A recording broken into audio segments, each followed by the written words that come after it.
And Defense Minister Yoav Gallant, Guy, has been flagging security concerns around this judicial overhaul plan. And there is now speculation that Avi Dichter, also in the Likud, is potentially eyeing a future role as Defense Minister. Break down the latest. Yes, before we get into the politics of Avi Dichter and who may become Israel's next defense minister if that is needed, Gallant is not the only one that speaks about the security challenges. Just moments ago, we hear from a very senior Israeli security official warning of the weakening of the Israeli deterrence, saying that our enemies in the area see the crisis here as an opportunity to execute more attacks against Israel as it is dealing with these mass protests, the judicial overhaul. They recognize a weakness and there is a fear there. That is certainly something that Gallant last night was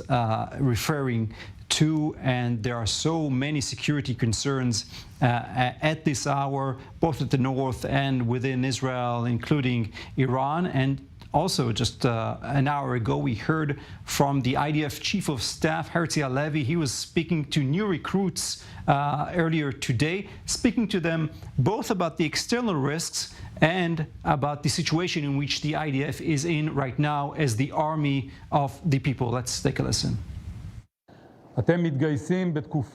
You're enlisting in a challenging security period. Iran, which on the one hand is far away and on the other hand has a close influence here. We are also dealing with Lebanon, Syria, the Gaza Strip, and terrorism in Judea and Samaria, which also carried out a serious attack in the early evening yesterday in which soldiers were injured, and we wish them a full recovery from here. At this time, the service in the IDF is even more meaningful. The People's Army takes on a different meaning these days, and each of you enlists in the IDF today with a dual mission. On the one hand, maintaining the security of the country. On the other hand, no less important, to keep the IDF uniform, cohesive and unified. Our strength comes when we are together. That's the only way for our country to prosper.